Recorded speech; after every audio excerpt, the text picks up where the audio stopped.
Hello everyone. Today is Thursday, the 29th of August 2024. Coming to you from, as usual, beautiful northern Sweden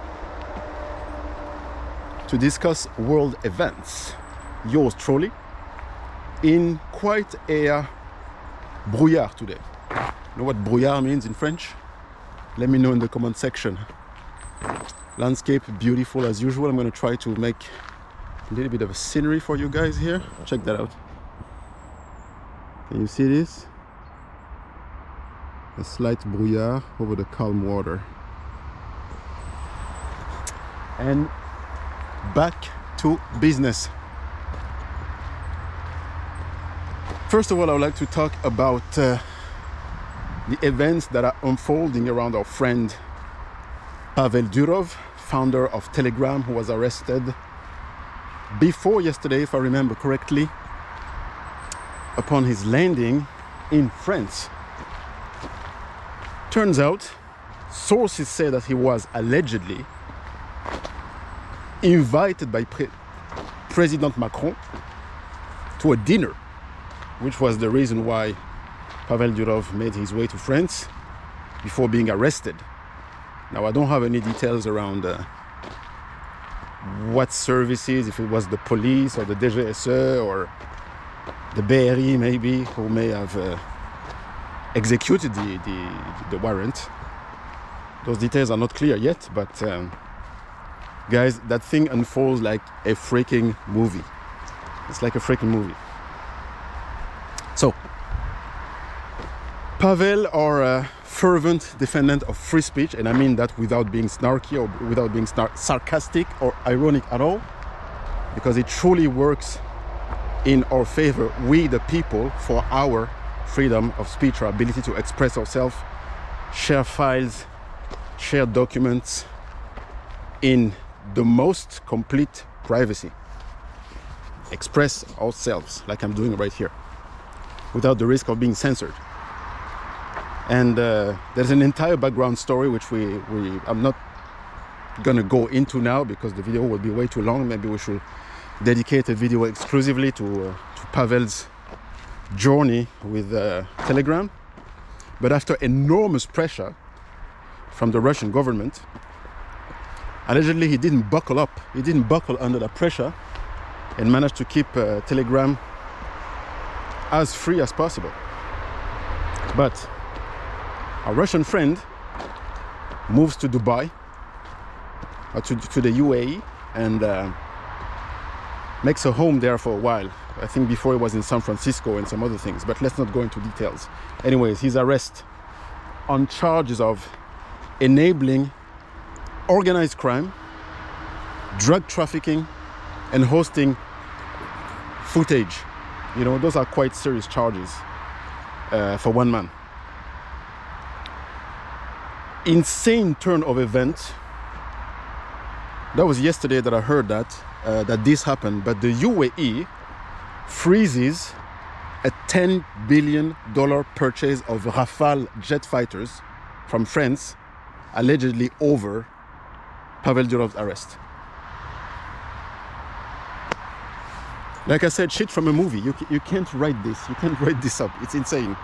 Now, this led me to dig a little bit in why will the UAE even intervene on his favor? You know, this is a mystery to me. Turns out, Pavel Durov, as the super crypto ninja he is, I never understood from the beginning why he had a French citizenship. Because he's Russian, allegedly, and he's not born in France, if I remember correctly. But he has a French citizenship, and now, listen to this. This guy holds no less than 4 citizenships. 4. He's Russian. He has a Russian passport. He has a, I'm gonna pull that out because this is some kind of Batman shit. I never can remember the name of those islands. I think they are islands. Oh, I'm opening Telegram to do that. Because I sent that to a friend not so long ago. Anyways. Russian passport, French passport, Saint Kitts and Nevis This is really some obscure shit, and I expected him to have some sort of obscure tax paradise, non-extradition type of citizenship. I'm gonna look into that and see what will be the advantage of having a Saint Kitts and Nevis citizenship. So Russian, Saint Kitts, and a UAE passport. Has a UAE passport. Now, guys, we all know that those UAE elites do all kinds of absolute degenerate stuff. I mean, it is notorious.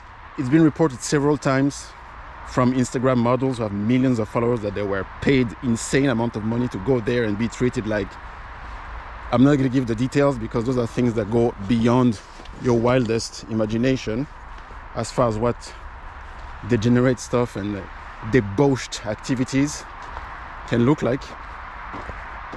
And I wouldn't be surprised if some of that footage is saved on some of Pavel's servers, you know, and that those guys probably didn't want that to leak over to Macron's intelligence services. I mean, that wouldn't be a good thing. So I think that they pressured him with this jet fighter deal, 10 billion. And upon that, our boy is released on a €5 million euro bail, and but he's banned. He's banned from leaving the territory of France once investigation is ongoing and until he appears on court.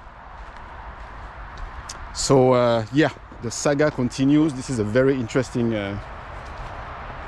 turn of event, and nothing surprises me anymore. Things are so weird nowadays. Anything can happen, and I'm excited. I'm very interested to know what's going to happen with Pavel, you know.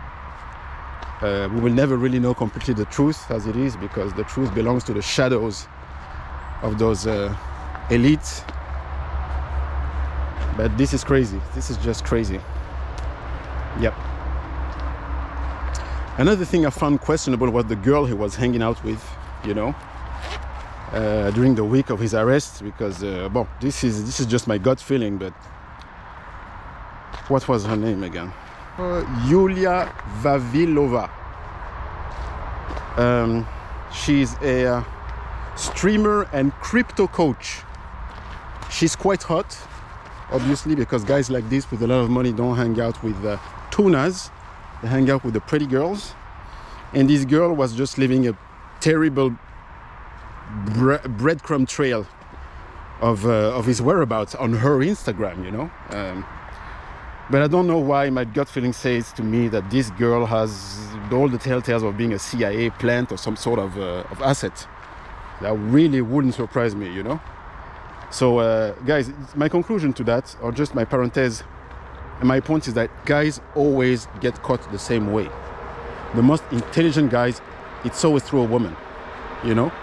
And intelligence services, they know that this is the big weakness of even the most careful of guys. To come at them, you come through a woman. So it wouldn't surprise me that this girl had something to do with that. That's just me, you know. I don't have proof. I'm just speculating, and it's just my gut instinct, my gut feeling. My gut feeling has often been right, you know. Now let's go over to Ukraine, the big mess that we don't know how to get ourselves out of.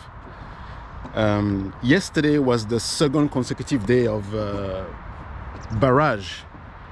missile barrage projectiles over Ukraine by the Russian armed forces. And guys, like I said, power grid is being destroyed, and especially something that I did mention last time is air defenses. Air defenses are obviously being depleted, you know. There's been some quite significant breakthroughs from the Russian armed forces on the Eastern Front. I will post a map of that probably, so you guys can see how serious the situation is. And guys, like I said, the wolves are at the gates, you know, and it feels to me like the Ukrainian armed forces are really preparing the final blow, you know. There are many reasons for me to believe that, and I think that this power grid attack, this power grid shutdown operation is really to prepare some big move. There are reports that this could come from the Belarusian side of the frontier. This has some serious implications, and